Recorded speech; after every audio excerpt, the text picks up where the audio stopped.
Olá, tudo bem com vocês? Eu espero que sim.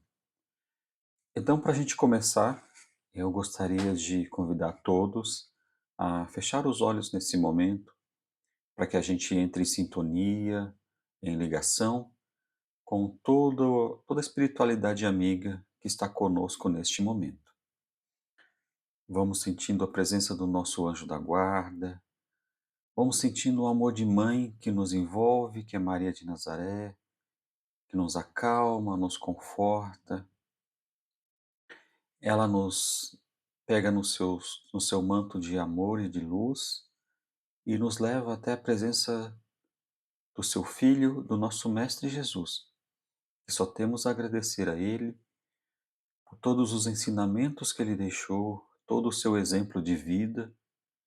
Ele então estende as suas mãos e nos convida a viver o seu Evangelho. Ele então nos mostra um caminho a uma grande luz, que é o nosso Pai, o nosso Criador.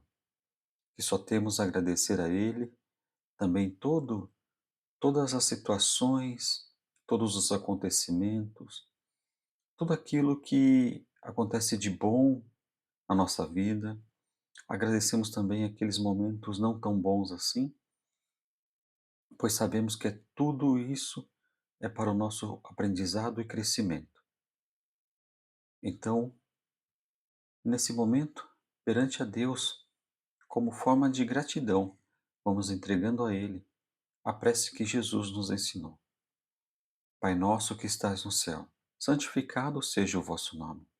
Venha a nós o vosso reino.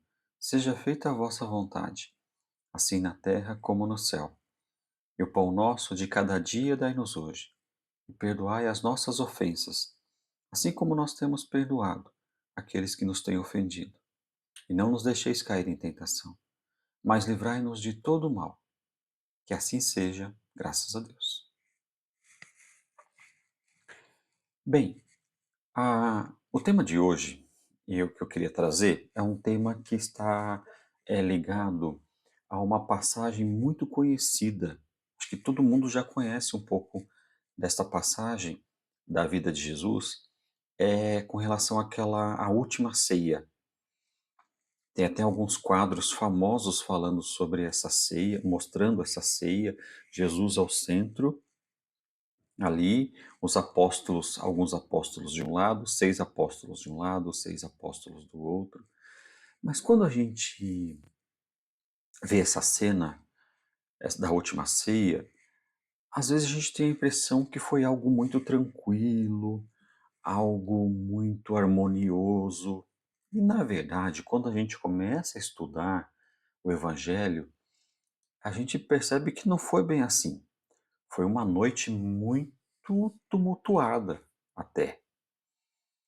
Porque aconteceram várias situações lá, naquela noite. E a última ceia, ela tinha um objetivo. Jesus tinha um objetivo com aquele evento, que era ter com os apóstolos um último momento. Mas foi uma situação que no final, que é a passagem que eu queria trazer para vocês, é um acontecimento dessa última ceia. Aconteceram várias coisas, mas é um acontecimento específico que traz um grande ensinamento para nós. Tá? Essa, o tema de hoje também, ele vai estar, o que vai nos ajudar muito, é um livro de Francisco Cândido Xavier, psicografado pelo Chico e ditado pelo espírito de Humberto de Campos, que é o livro Boa Nova. É um livro excelente e conta várias passagens de Jesus de uma maneira muito mais profunda. E nesse livro, e também no Evangelho, conta que nesse momento os apóstolos estavam reunidos ali na última ceia e Jesus ele começa a dar os ensinamentos já se despedindo dos apóstolos, mostrando, orientando eles sobre como eles deveriam se portar depois, né, da morte dele. Em um determinado momento da, dessa última ceia, Jesus ele diz assim: olha, está chegando o meu derradeiro testemunho, que é a cruz. Está chegando o meu último testemunho. Mas lembre-se que o reino dos céus está, está esperando cada um de nós com a sua eternidade luminosa. Bem, essa foi uma das frases que Jesus, né, falou ali na última ceia. E logo depois que Jesus fala isso, os apóstolos, ali as pessoas que estavam ali, eles começam a conversar. Sabe, no meio de uma festa, as pessoas começam a conversar, formando um grupinho, né, de forma separada, os assuntos são separados. Pois bem, em um determinado momento da ceia, Jesus ele começa a conversar com João de uma forma um pouco mais separada, né? E eles estão ali partilhando a ceia, dividindo o pão, dividindo o vinho, né? Aquilo que a gente já sabe. João tá conversando com Jesus. E numa outra ponta, tá ali conversando um outro grupo.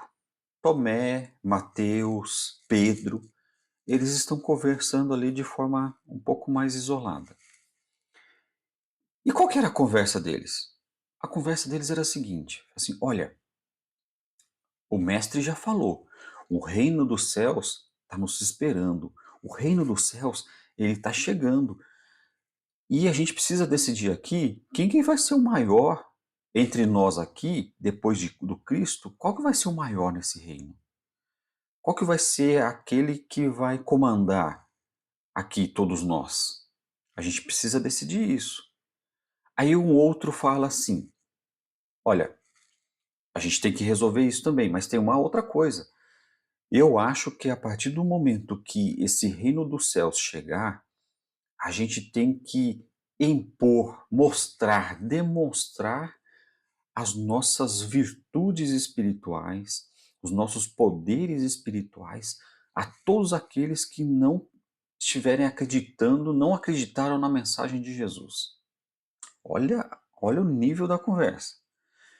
Um outro diz assim: não, eu concordo. A gente tem ainda mais que pegar aqueles que não aceitaram a lição de Jesus e obrigá-los a aceitar. E ficou aquela conversa. Quem que seria o maior?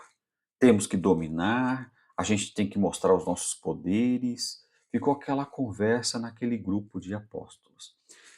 Jesus, naquele momento, sabe como você está conversando com alguém e está ouvindo um bum zum zum assim do lado? Foi exatamente isso que aconteceu. Jesus está conversando com João e ele começa a ouvir essas conversas. Quem é o maior? Vamos dominar? Vamos mostrar os nossos poderes? Bem, Jesus, ele, nesse momento ouvindo aquilo, ele poderia ter se levantado e poderia ter falado um monte de coisa. Poderia ter dado um sermão ali para os apóstolos, chamado a atenção deles na hora. Mas Jesus não fala nada. E isso é incrível na personalidade de Jesus. Ele não fala nada. O que que ele faz? O que que ele faz? Na verdade, a atitude dele, que ele vai ter, vai falar mais do que as palavras. Ele simplesmente se levanta, ele vai lá, ele tira uma parte da túnica dele, amarra na cintura, um pedaço da túnica. Ele vai lá, pega uma vasilha, um jarro com água e ele começa a lavar os pés dos apóstolos. Os apóstolos não estavam entendendo nada. Eles começaram a ver aquilo e falaram assim: mestre, mas peraí, o que você está fazendo, isso é uma. Isso aí é um serviço de um escravo vulgar. Isso é um serviçal que faz lavar os pés dos convidados. E eles ficaram sem entender o que estava acontecendo. E Jesus serenamente ia lá lavando os pés de cada um. Bem, pausa na história. Todo mundo percebe aqui que Jesus está dando um grande ensinamento, que é o ensinamento aqui da humildade. Todo mundo ali, os apóstolos falando de disputando quem seria o maior, demonstrar poderes, mas Jesus estava ali, lavando o pé de cada um, demonstrando, mostrando para eles a necessidade da humildade. É. Mas tem um outro ensinamento também muito importante além desse. Quando Jesus ele termina de lavar os pés dos apóstolos, ele diz o seguinte: Vós me chamais de mestre e senhor, e dizeis bem, porque eu sou. Se eu, senhor e mestre, vos lavo os pés, deveis igualmente lavar os pés um dos outros no caminho da vida.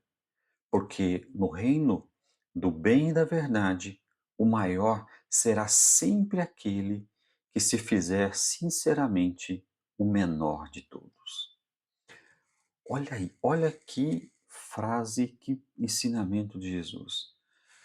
No reino do bem e da verdade, o maior será sempre aquele que se fizer sinceramente o menor de todos.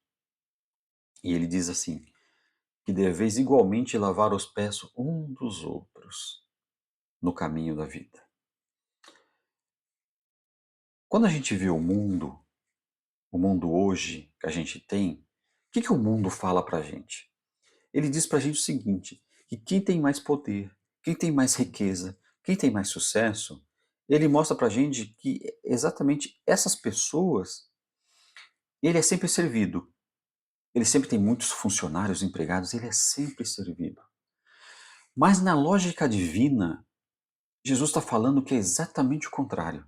Na lógica divina, aquele que é maior em espírito é aquele que se faz menor e ampara, e serve, e cuida do menor. O maior exemplo é o próprio Cristo. O Cristo, na sua trajetória de vida, ele foi lá, se a gente analisar a trajetória de vida de Jesus, a gente vai identificar que ele sempre se colocou a serviço do próximo. Ele colocou o próximo sempre como prioridade máxima. Ele curou cegos, curou paralíticos, curou pessoas com transtornos psíquicos. Ele sempre levou mensagens de fé e esperança às pessoas que procuravam ele. Ele sempre serviu. E ele, a gente sabe, um espírito da mais alta perfeição e grandeza. Ou seja, um espírito maior servindo, lavando os pés de todos nós. Então, Jesus demonstra pela sua própria vida que o maior, ele se faz menor e sempre ampara e cuida e serve. E aqui tem uma pérola para a nossa vida que a gente precisa lembrar. A gente precisa ler nessas entrelinhas. O que de fato precisa? O que Jesus nos ensina? O que a vida precisa ter para que seja uma vida que vale a pena? Olhando, olhando o ensinamento de Jesus nessa passagem e olhando a sua trajetória de vida, qual que é a vida que vale? O que a vida precisa ter para valer a pena? Jesus nos ensina que uma vida que vale a pena, a cereja do bolo da vida, é aquela vida que é assumidamente dedicada ao outro. Mas como assim? Dedicar minha vida ao outro? Bem, pode ser um pouco difícil para a gente, nessa nossa sociedade atual, para o nosso entendimento hoje, esse tipo de afirmação. Por quê? Porque a gente está acostumado a ouvir que o sucesso da nossa vida, ele está ligado ao nosso próprio ganho, à nossa própria riqueza, ao nosso próprio poder, ao nosso próprio conforto. Mas, na verdade, Jesus está falando exatamente o contrário. Ele está falando assim: o que fará de cada um de nós feliz, o que fará de você ser um ser feliz, é entregar, é proporcionar, é fazer com que o outro ele viva melhor do que viveria se você não tivesse assistido. É você conseguir extrair sorrisos do outro que ele não daria se você não tivesse presente. Ou seja, é você, dentro do seu círculo social, o círculo de sociedade que você vive, no seu trabalho, na sua família, é você se colocar de uma forma ativa como um agente que serve e faz com que a sua vida faça diferença na vida das pessoas. E aí eu vou trazer uma história, que é uma história muito interessante, muito legal, de Francisco Cândido Xavier. Conta-se que certa vez lá em Uberaba chegou uma pessoa no centro do Chico, encostou um carro, aquele carro do ano, lindo, maravilhoso, chegou, encostou, estacionou na porta do centro, onde o Chico trabalhava. Desceu um homem, todo bem vestido, engravatado, e ele foi falar com o Chico. E falou assim: Chico, eu preciso da sua ajuda. Eu sou empresário. Eu Hoje eu vivo uma vida muito boa. Eu tenho eu tenho um carro, tenho vários carros, eu tenho uma casa muito boa. Eu tenho uma família que me ama. Eu posso viajar quantas vezes eu quiser no ano. Então, Chico, assim, nada me falta. Mas, Chico, eh, mesmo tendo tudo isso, eu percebo que dentro de mim tem um tem um buraco. Falta alguma coisa dentro de mim. Parece que mesmo eu tendo tudo isso, eu não estou pleno. Mesmo eu tendo isso, parece que alguma coisa me falta. E aí o Chico olha para ele com toda aquela serenidade e diz assim: Ô meu filho, o que está faltando para você é a alegria dos outros. O que falta para você é a alegria dos outros. Então a gente começa a perceber que uma vida que vale a pena, ela precisa de um tempero. E esse tempero, esse sal, alho e cebola da vida, a gente só consegue na alegria do próximo. É aquela alegria que a gente, a gente consegue fazendo diferença na vida deles. E, gente, eu tô falando isso é nas pequenas coisas. Eu não tô falando. A gente está dando exemplos, né, gigantes de Jesus, de Chico, né, foram pessoas que dedicaram a vida ao próximo. Mas eu não estou falando de tudo isso. Eu estou falando da gente, nas pequenas coisas, já fazer diferença. Então, eu vou dar um exemplo, né? A tua esposa ou o teu marido vai lá e faz aquele belo jantar, aquele jantar delicioso, e claro que ele, né, ele ou ela cozinha bem, você sabe disso, e o jantar está maravilhoso, né? Você come muito bem. Às vezes, assim, a gente esquece de fazer o básico, de dar um elogio sincero. Nossa, meu bem, a comida estava maravilhosa. Você vai lá, depois disso, né, com todo o bom grado, vai lá, não, deixa que a louça agora sou eu que lavo. Então, são pequenas atitudes que fazem da vida do outro mais colorida e automaticamente a gente é beneficiado com isso. Isso é dentro de casa, é no trabalho, sendo gentil no trabalho, é fazendo até um trabalho voluntário. O trabalho voluntário é algo que, quando a gente percebe, às vezes a gente tem uma certa dificuldade de iniciar, mas a partir do momento que a gente se envolve num trabalho voluntário, que a gente sai da gente para fazer algo ao próximo de forma totalmente desinteressada, a gente recebe uma alegria, que é uma alegria que nada a gente conquista no mundo. É uma alegria, plena, que preenche a gente por um bom tempo e repercute na gente por vários e vários dias. Às vezes, num dia que a gente está triste, a gente lembra de alguma coisa que aconteceu quando a gente está num trabalho voluntário, quando a gente fez um bem, aquilo preenche o nosso coração. Então, que a gente possa lembrar que Jesus, com esse espírito tão grande, ele ampara cada um de nós até hoje, ele cuida e zela de nós até hoje, motivados somente por uma coisa.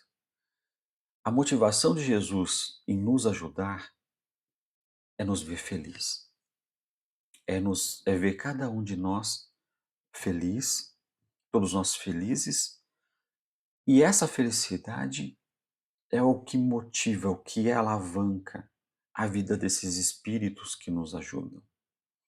Então, que a gente dentro da nossa hoje, a nossa posição, que a gente também comece a, de pequenas formas, pequenas atitudes, a gente também comece a perceber isso, a ter essa motivação, a conquistar essa alegria em poder amparar o próximo.